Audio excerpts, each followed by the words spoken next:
એક જૂન સુધીમાં તમામ જે અમારી આ ભરતી પ્રક્રિયા છે અમે પૂર્ણ કરીશું અને જે ખૂટતી કડી છે જે શિક્ષકોને એ પરિપૂર્ણ કરીશું.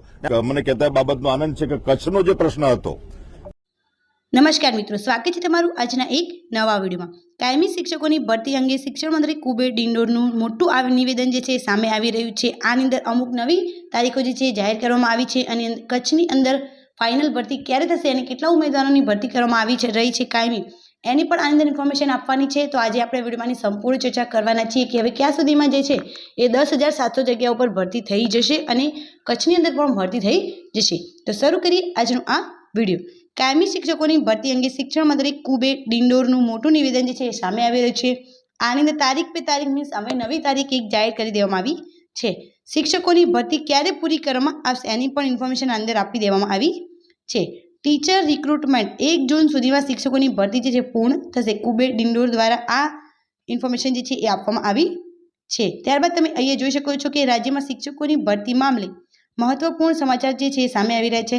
શિક્ષકોની ભરતી અંગે શિક્ષણ મંત્રી કુબેર ડિંડોરની મોટી જાણકારી આપી છે. તેમણે કહ્યું કે 1 જૂન સુધીમાં શિક્ષકોની ભરતી પૂર્ણ થઈ જશે. હાલમાં તબક્કાવાર ભરતીની પ્રક્રિયા ચાલી રહી છે. જૂના શિક્ષકોની નિમણૂક આપી દેવામાં આવી છે ત્યારે 11-12 માટે ડોક્યુમેન્ટ વેરિફિકેશન ચાલી રહ્યું છે. ધોરણ 11-12ના શિક્ષકો માટે ડોક્યુમેન્ટ વેરિફિકેશન જે છે એ ચાલી રહ્યું છે અને 1 જૂન સુધીમાં જે છે એ ભરતી પ્રક્રિયા પૂર્ણ થઈ જવાની છે. 1 જૂન સુધીમાં તમામ 10,700 જે શિક્ષકો છે એમની ભરતી પ્રક્રિયા અત્યારે જે ચાલી રહી છે એ પૂર્ણ કરી દેવામાં આવશે. ત્યારબાદ જે છે કચ્છ માટે નવી 4,100 જગ્યાઓ માટે ભરતી કરાશે. કુબેર ડિંડોર દ્વારા આ માહિતી બહાર પાડવામાં આવી છે. રાજ્યના શિક્ષણ મંત્રી કુબેર ડિંડોરે વધુમાં જણાવ્યું હતું કે કચ્છ માટે નવી 4,100 જગ્યાઓ પર શિક્ષકોની ભરતી કરવામાં આવશે. ટોટલ 4,100 જગ્યાઓ છે. જો કે આ શિક્ષકોએ 85 વર્ષ સુધી કચ્છમાં નોકરી કરવાની રહેશે, કેમ કે આની અંદર કાયમી ભરતી કરવામાં આવી રહી છે અને તમારે કચ્છમાં જ જોબ કરવાની રહે છે. તમને કોઈ જોબ ચેન્જનો અહીંયા ઓપ્શન્સ મળવાપાત્ર રહેશે નહીં.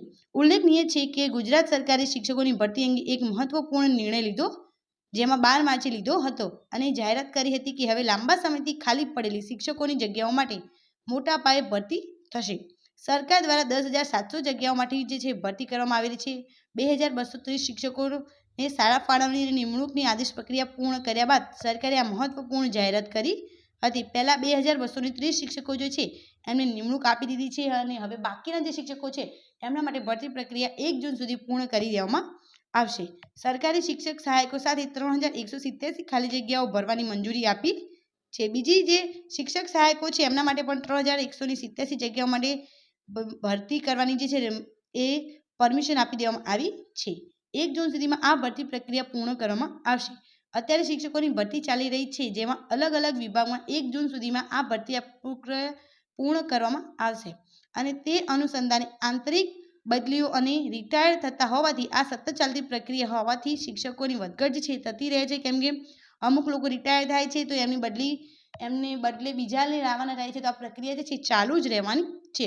આ સાથે આઝાદીના ઇતિહાસમાં પ્રથમવાર કચ્છ માટે સ્પેશિયલ પેકેજ જે છે જાહેર કર્યું અને ભરતી માટેની વ્યવસ્થા કરી છે અને આ જગ્યા ખાલી થતી હતી તેનો ઉકેલ લવાય અને કાયમી શિક્ષકોની અહીંયા શિક્ષણ મળી રહે તેવી વ્યવસ્થા કરવામાં આવી છે. કચ્છની અંદર જે છે બહુ લોકો ત્યાંથી જોબ ચેન્જ કરી લે છે, શિફ્ટ કરી લે છે. તો સ્પેશિયલી કચ્છ માટે ત્યાંના વિદ્યાર્થી મિત્રોને બધી જ ઇન્ફોર્મેશન, બધું જ નોલેજ મળી રહે અને સારી રીતે શિક્ષણ મળી રહે તે માટે 4,100 જે છે એમની જગ્યાઓ પર ભરતી કરવામાં આવી રહી છે શિક્ષકોની અને એમને 58 વર્ષ મતલબ જ્યાં સુધી રિટાયર ના થાય ત્યાં સુધી ત્યાં જ કામગીરી કરવાની રહે છે, જેથી જે છે એ કચ્છમાં પણ શિક્ષકની જે જવાબદારી હોય એ પૂર્ણ થાય અને બધા જ વિદ્યાર્થીઓ જે છે એમને શિક્ષણ મળી રહે અને આ બધી જ પ્રક્રિયા જે છે 1 જૂન સુધી પૂર્ણ કરી દેવામાં આવશે. તો આ વિડીયોને વધુથી વધુ શેર કરો જેથી જેને આની ઇન્ફોર્મેશન જોઈતી હોય એને મળી રહે.